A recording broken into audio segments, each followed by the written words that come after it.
Shalom, c'est Sophie la Tsunamis. Aujourd'hui, j'ai envie d'exhorter quelqu'un, d'éclaircir quelqu'un sur la richesse. La richesse selon le monde, la richesse selon Dieu. La richesse selon le monde, c'est la capacité d'avoir des moyens financiers, bien entendu, d'avoir des biens matériels, immobiliers, tout ce que vous voulez. Par contre, la richesse selon Dieu, elle va au-delà des choses matérielles. La richesse selon Dieu commence spirituellement. Lorsque Dieu vous bénit, avant que les choses se matérialisent physiquement, il a déjà libéré la bénédiction de façon spirituelle. Regardez dans Genèse 12, lorsque Dieu dit à Abraham, tu quitteras ta patrie, tu iras dans telle nation, je te bénirai, je rendrai ton nom grand. C'est-à-dire que Dieu avait déjà prévu une bénédiction libérée dans la vie et de la descendance d'Abraham.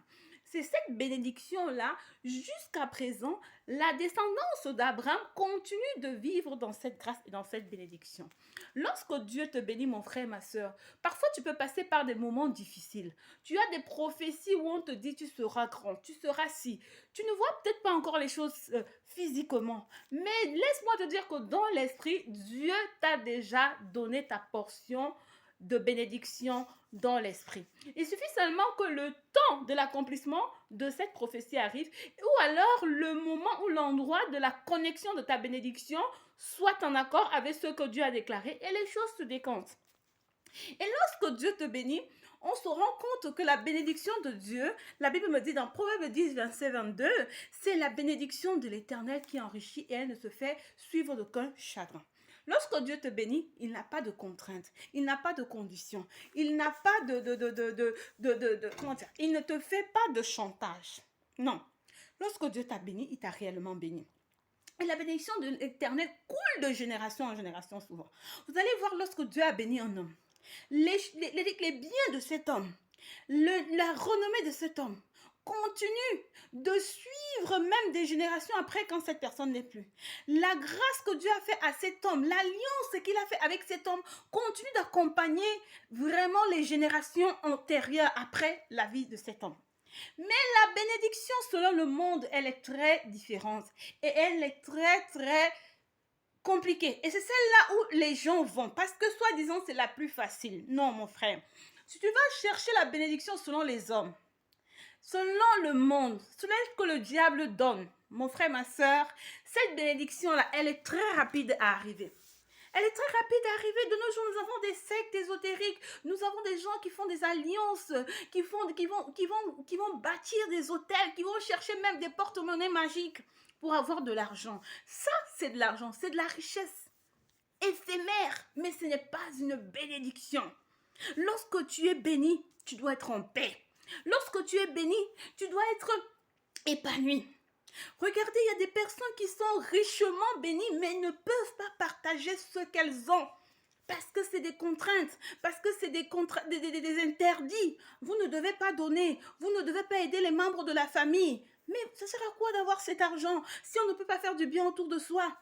Vous vous rendez compte des gens qui ont des milliards et des milliards, mais ne peuvent pas faire du bien. À côté d'eux, il y a des personnes qui meurent dans les hôpitaux. À côté d'eux, il y a des personnes qui n'arrivent même pas à se soigner, qui n'ont pas un médicament. Ils n'ont pas de compassion. Ce n'est pas qu'ils n'ont pas de compassion. Ils sont tellement dans des contraintes qu'ils n'arrivent pas à aider. Ils n'arrivent pas à faire du bien. Ou alors ils pensent aux sacrifices qu'ils font. Du coup, ça les rend méchants.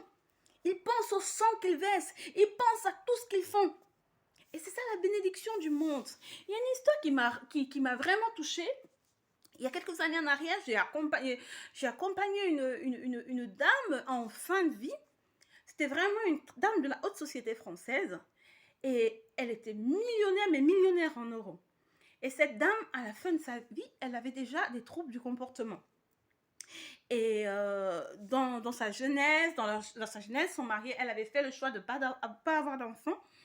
Et sauf que quand elle arrive à sa vieillesse, les neveux se battent pour l'héritage, se battent pour de l'argent. Et cette dame m'a dit quelque chose qui m'a touchée, qui a changé radicalement ma façon de voir la vie.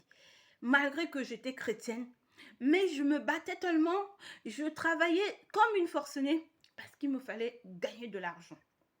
Cette dame m'a dit une chose, Si je pouvais refaire ma vie, je prendrais plus de temps à avoir des choses matérielles, des choses plus, comment, je sais plus que l'expression qu'elle m'avait dit, mais elle leur a donné plus de temps pour la famille, pour, euh, pour des choses qui ont plus de valeur. Elle avait de l'argent, mais clouée dans un lit d'hôpital, par moment, elle n'avait plus toute sa tête en place. Elle se comportait comme c'était pas possible. Cela m'a touchée. Ça m'a fait comprendre que nous courons après le vent, nous courons après de l'argent. L'argent n'a jamais fait vraiment de bien. On dit l'argent fait le bonheur. C'est vrai, ça peut vous aider à acheter une voiture, ça peut vous, ça peut vous aider à faire plein de choses. Mais l'argent ne donne pas la paix. Encore plus, l'argent ne donne pas le salut. Le véritable salut, c'est en Jésus. Et lorsque Jésus te bénit, lorsqu'il te donne la véritable bénédiction, tu es en paix. Même si tu ne gagnes pas grand-chose, le peu que tu as une paix, tu es plus heureux que ceux qui ont des tonnes, des milliards.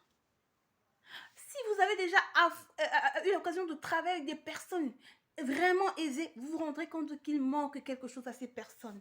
Et cette chose, c'est Jésus. Cette chose, c'est la paix que Dieu donne. Cette chose, c'est le bonheur. Cette chose, c'est la grâce que la richesse de Dieu donne.